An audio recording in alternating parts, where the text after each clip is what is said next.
stress voor die jongen. Ja? Ja, dat is slagen. Dat meen je sterk nou. Ja, dat is echt weer, joh. Oh, dankjewel mevrouw. Dat is weer stress voor je, hè? Is het met Jesse? Dit is mijn Jesse, ja? Oké. Nou, spannende dag, man. Ja, zei dat wel. Wat ze graag weten hoe het hier is? Ja, heel graag. Nou, ten eerste kan je wel vertellen dat de vlag uitkent. Bij graag. Voor de examenkandidaten een stressvolle dag. Maar voor het Xavier is, had ik de examencommissie een drukke dag.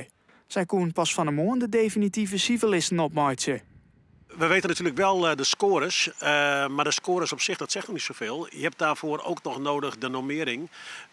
Dat noemen ze dan de endterm. En die worden altijd op de woensdag van de uitslagdag worden die 's ochtends om 8 uur bekendgemaakt. De gemiddelde endterm is 1.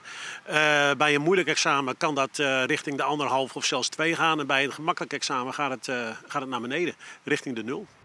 En pas met de definitieve civilisten wordt duidelijk hoeveel leerlingen een positief of een negatief telefoontje krijgen. Het vergelijk mijn oorlogskwal en ik nou krijg even min krijg. Ik denk van nou, daar zijn wij hier tevreden mee wezen met de slagingspercentages in 1 keer.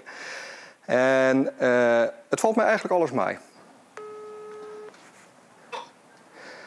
Dag Omar.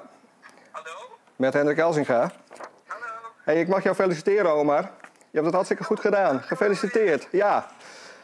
Yes. Eindelijk inderdaad. En als alle telefoontjes die binnen, kunnen de squalberen haar een civilist ophellen op squallen. Liek als hier, op het Lietger in Burgum. Heb je ook geslagen? Ik ook. Ja! Het was wel kiele. In het begin, ik moest wel de laatste toetsweek gebruiken om nog een beetje hoger te staan. En met examen was het nog extra spannend. Maar ik heb het gelukkig gehaald. Het was zo'n en de rest sizen, dus wat tevreden. Ja, ik ben heel blij dat ik het heb gehaald in 1 keer. Komende man die beginnen, van wat dat nodig is, de herexamens.